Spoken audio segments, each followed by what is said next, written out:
Three people are seen preparing for their activities, but they are trapped in a very complicated relationship that has turned into a love triangle. A beautiful girl who turns out to be very close to her biological brother, a very handsome young man. They are so close that they are always together, no matter where or when. All that closeness turned into feelings that should never have happened.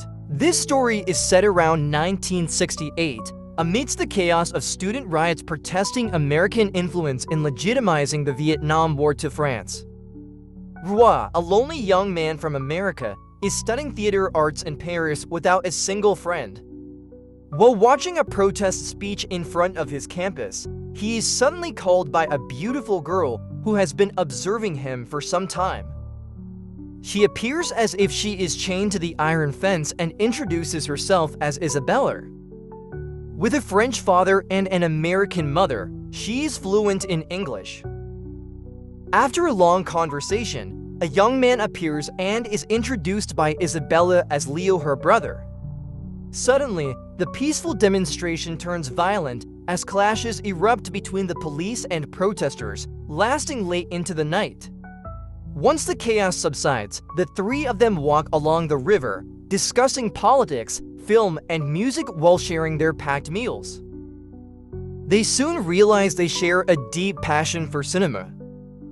This is proven when Isabella later mimics the voice of a New York newspaper broadcaster in their apartment. Before going to bed, Roi writes a letter to his mother in America, telling her that he is finally feeling at home and has made friends. The next day, Roi receives a call from Leo, inviting him to dinner with their family. During the meal, a slight tension arises between Roi and Isabella's father, referred to as Papa, when Roi seems distracted while Papa speaks to him. However, when Roi explains his fascination with a tin matchbox from a unique perspective, everyone, including Papa, is amazed by his words. After dinner, Isabella's mother insists that Roi spend the night at their home, as she and Papa will be away on business. Once the house is empty, Roi, Leo, and Isabella continue talking late into the night. Just as Isabella is about to say goodnight, something unexpected happens. She kisses Leo on the lips. Before Roi can fully process what he just witnessed, Isabella turns to him and kisses him as well. This leaves him feeling awkward, especially since Leo is right there. After that, Leo shows Roi to his room and prepares for bed himself. Later that night, Roi suddenly wakes up, feeling the urgent need to use the bathroom. Once inside, he is confused there's no toilet. With no other option, he resorts to using the sink. On his way back to his room, in the dimly lit hallway, he notices a door slightly ajar. Curiosity gets the best of him, and he cautiously peeks inside. He is stunned. Inside, he sees the siblings lying together, nearly unclothed. Despite his lingering curiosity, Roi forces himself to return to his room and sleep. The next morning, Isabella wakes him up with a flawless reenactment of a scene from the 1933 film Queen Christina *, once again proving just how obsessed they all are with movies. Roi, equally passionate, instantly guesses the film correctly. Despite their shared love of cinema, Roi and Leo often argue. One recurring debate is over who is funnier, Charlie Chaplin or Buster Keaton. Leo insists on Chaplin, partly because he's British, while Roi defends Keaton, his fellow American. As their discussion grows more heated, Isabella suddenly plays a song by Janis Joplin, an American singer, shifting Leo's irritation toward her instead. As Leo playfully wrestles with Isabella, she takes the opportunity to quiz Roi on another film. Once again, he answers correctly.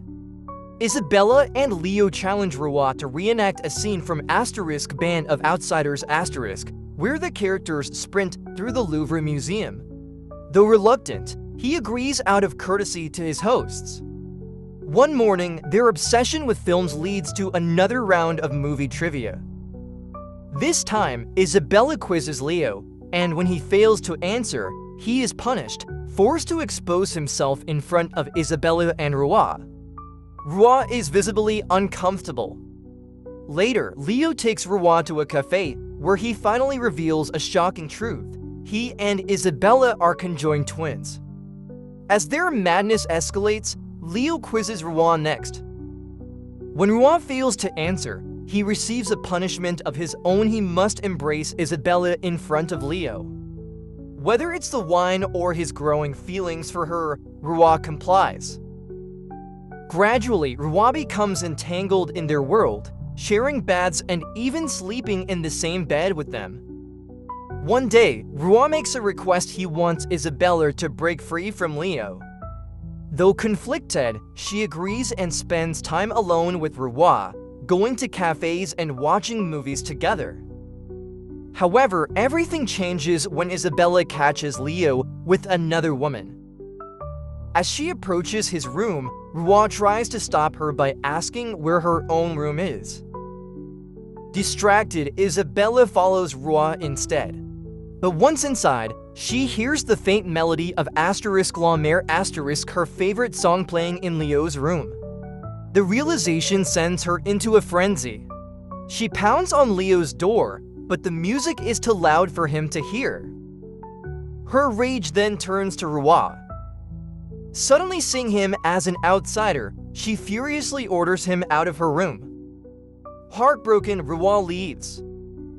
Days later, after Isabella's anger subsides, she surprises Roi and Leo by inviting them into the living room. There, she has built a makeshift tent from scraps of fabric.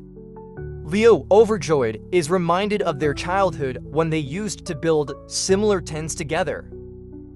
Under the influence of wine, the three of them fall asleep inside. The next morning, their parents unexpectedly return home only to find their son, daughter, and a guest sleeping together, completely unclothed. A heavy silence falls over the room. Their father, deeply unsettled, leaves without a word, while their mother discreetly slips a check onto the table before following him. When Isabella wakes up and sees the check, panic sets in. She realizes their parents had caught them. Overcome with desperation, she devises a drastic plan to kill them all, including herself. Her first idea is to blow up the house using a gas leak. She replaces the gas hose with a long water tube, redirecting the gas flow into the tent. Just as she is about to ignite the explosion, a rock suddenly shatters their window. Outside, a massive protest is unfolding against the government. Drawn by the chaos, the three of them abandon the house and merge into the crowd. As the protest escalates, the demonstrators begin distributing Molotov cocktails. A heated argument breaks out between Roi and Leo. Leo is eager to attack the police, while Roi strongly opposes it. Roi pleads with Isabella to leave with him, but she hesitates, torn between the two. In the end, she chooses Leo and joins him in throwing Molotovs. Disillusioned and devastated, Roi walks away, leaving the story to end there.